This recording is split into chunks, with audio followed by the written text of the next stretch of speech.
In my PhD, I was looking at war crime trials for crimes committed in former Yugoslavia during the 90s war in Bosnia and Croatia, and how those war crime trials were portrayed in media in Bosnia, Croatia, and Serbia. So moving from this topic toward the transnational memory of intervention was actually just looking at another principle emerging in post-Cold War era, one being principle of punishing or legally prosecuting war crimes, crimes against humanity and genocide, and the second principle being a right to protect, the one which emerged in the intervention regarding the Kosovo wars, Kosovo War. So looking at this principle of right to protect also meant dealing with national appropriation of humanitarian intervention in Serbia and Kosovo on one hand, where we have in Serbia we have a strong narrative of sovereignty, seeing intervention as a breach of sovereignty and aggression on one independent state. And on the other hand, in Kosovo, we have a very strong attempt to appropriate intervention not as humanitarian intervention, not in its attempt to overcome or go beyond sovereignty, but rather to take it as a support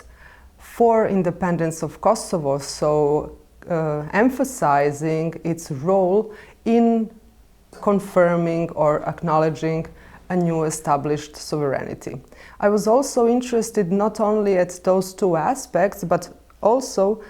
to see how, if there is any kind of memory of intervention surviving on the global aspect. So can we speak of some kind of international actors who are still, or 20 years later, still interested in revoking and looking back at this intervention and taking it as an example of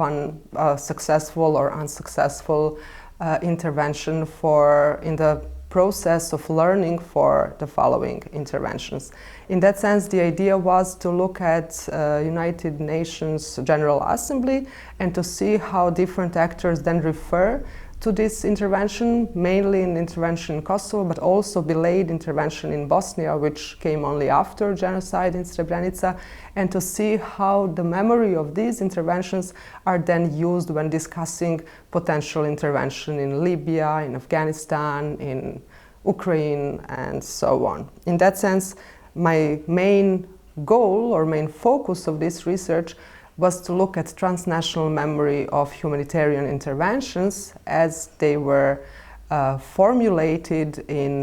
on local, regional, and global scales in 90s, and how they continue to travel in following 20 years, emerging on national scale, primarily led by national memory actors, but also how they clashed or cooperated with other scales and with other memory actors on different scales.